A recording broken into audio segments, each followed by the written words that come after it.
Hi everyone, good morning, welcome to Bapi Babli channel. তো আশা করছি সবাই ভালো আছেন আর আমিও ভালো আছি।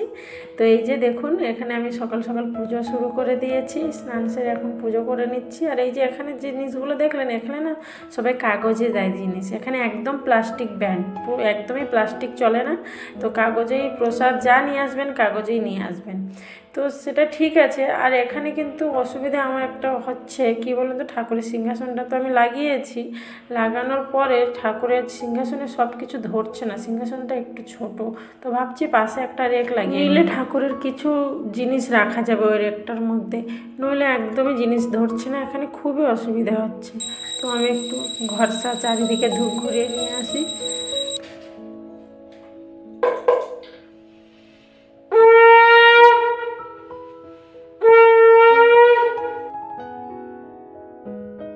এইভাবে একটু অ্যাডজাস্ট করতে হবে। বাপিকে বলছিলাম, ও বললো ঠিক আছে, একটা রেক এনে পাশে লাগিয়ে দিলে ঠাকুরের কিছু জিনিস ওখানে রাখা যাবে, তো হয়ে যাবে, আর সমস্যা থাকবে না।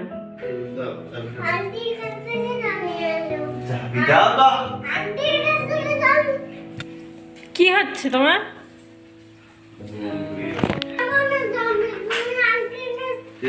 জিজ্ঞাসা করে না থাকে নিচে চাবিটা দেয়।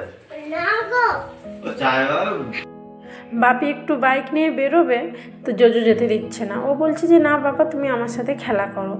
তো চাবি নিয়ে বসে আছে। আর আমি এই যে এখানে রান্না চাপিয়ে দিলাম। এখানে এই বেগুন ভাজা, ভাত বসিয়ে দিয়েছি। দুপুরে রান্না এখন শুরু করে দেব। আর পুজোও তো করে নিলাম, আপনারা দেখলেন। তো এবার রান্নাটাই করে নেবো। আজকে না নিরামিষই রান্না করবো, ভেজই না, সব ননভেজ না, ভেজই হবে আজকে। তো এখানে এই সবজি কিছু আমি একটু রান্না করছি, সব সবজি দিয়েই একসাথে একটু মিক্স মতো করব। তো আমি হালকা একটু ফ্রাই করে নিচ্ছি। হালকা একটু ফ্রাই করে নিলে না ভালো লাগে, একটু গরম মশলা দিয়ে রান্না করলে বেশ ভালো লাগে খেতে। তো আমি একটু তেলে এগুলোকে হালকা ফ্রাই করে নেব। ফ্রাই করে নিয়ে তারপরে রান্নাটা করব। আর জোজো এমনিতেও একটু নিরামিষ তো খেতে পছন্দ করে না, তো একটু ভালো করে যদি রান্না করে দেওয়া যায় ও খেয়ে নেয়। আর আজকে যাব একটু কুল পাড়তে, তো কুল পেড়ে নিয়ে আসবো। পাপাকে বলেছি যে আজকে দুপুরে একটু যাব, রান্নাটা সেরে একটু কুল পেড়ে নিয়ে আসবো। একবার একটু নিয়ে আসলে না, তারপরে শুকিয়ে একটু রোদ্দুরে দিয়ে যদি আচারটা করা যায়, ব্যাস হয়ে গেল, বছর সারাই থাকবে। একটু ইচ্ছে হলে ভালো লাগে। কুলির আচার কিন্তু বেশ ভালো লাগে। গুড় দিয়ে বানালে তো সব থেকে বেশি ভালো লাগে, কিন্তু আমি তো গুড় জানি না এখানে গুড় মিলবে কি না। চেষ্টা করব, যদি মেলে তাহলে গুড় দিয়েই বানানোর চেষ্টা করব। কুলের আচারটা গুড় দিয়ে বানালে বেশ ভালো লাগে। ছোট ছিলাম যখন, তখন মা বানাতো বাড়িতে, খেতাম, খুবই ভালো লাগতো। আর ছোটোবেলায় তো কুল ছিল গাছে বাড়িতে, তবুও আমরা গ্রামে চলে যেতাম, নিয়ে আসতাম। ছোটোবেলার দিন আলাদা। আর বাপের বাড়ির গ্রামে তো নদী আছে, সেখানে আরও নদীতে যাই স্নান করতাম। অনেকই অনেক কথা, অনেক বান্ধবী, অনেক বন্ধু, সবার কথাও মনে পড়ে। এখন তো পুরো একা একা হয়ে গেছি।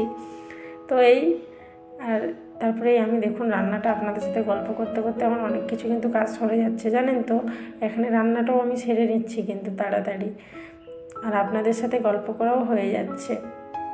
তো এই যে এখানে সব কিছু বসিয়ে দিলাম হালকা একটু করে।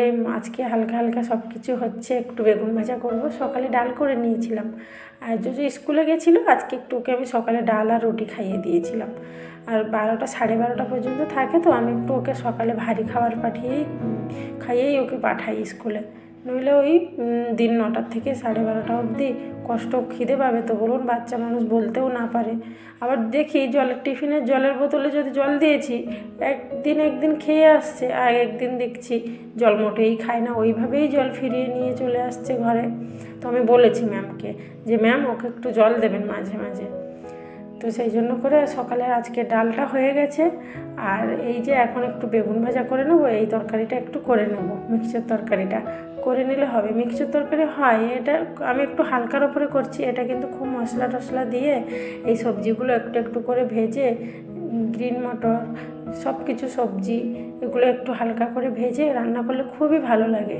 তো আমি সেই ধরনেরই করছি, কিন্তু আমি পুরো হালকা করে করছি, হালকা একটু ফ্রাই, হালকা একটু মশলা দিয়ে হালকা করে করছি, বেশ ভালো লাগবে। গন্ধটাও খুব ভালো বেরোচ্ছে, জানেন তো।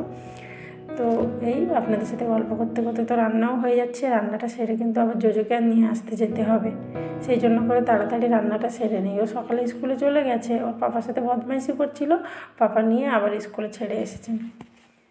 আর এখন ঠান্ডাটাও নেই, সেই জন্য করে সকালে স্নানটাও হয়ে যাচ্ছে। সকালে স্নানটা করে নিয়ে ঠাকুর পুজোটাও করে দিলাম। ঠান্ডাটা যেহেতু কমে গেছে আর রান্নাটাও এই সরে এসেছে, এবার যাই জোজোকে নিয়ে এসে তারপরে গিয়ে আপনাদের সাথে কথা বলবো। আর এই যে দেখুন আমার রান্না হয়েই গেছে।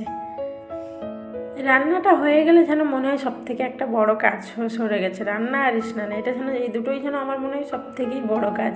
এই দুটোই সরে গেলে যেন দিনের শেষে অনেকটাই ফাঁকা পাওয়া যায়। তারপরে তো খাওয়াটাই বাকি। আর মেন খাওয়ার সময় একটু জোজো ঝামেলা করে ওকে একটু খাইয়ে দিলে ব্যাস হয়ে গেল।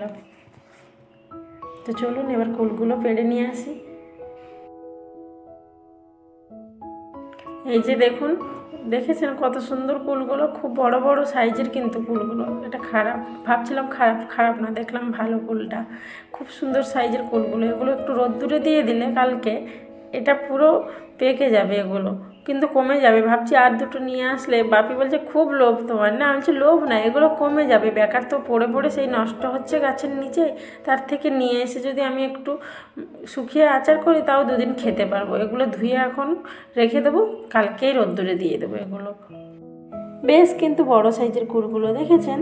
এই কুল দেখলে না মনে পড়ে যায় সেই ছোটোবেলার কথা, কত দুপুরে না ঘুমিয়ে লোকের গাছের নিচে দিয়ে কুল কুড়িয়ে বেরিয়েছি। সত্যি বাবা, কুলগুলো আবার টক আছে।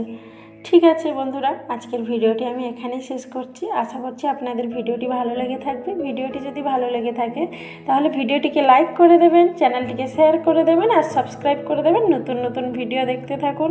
তো সবাই ভালো থাকুন, সুস্থ থাকুন, আবার দেখা হচ্ছে নতুন ভিডিওতে। টাটা।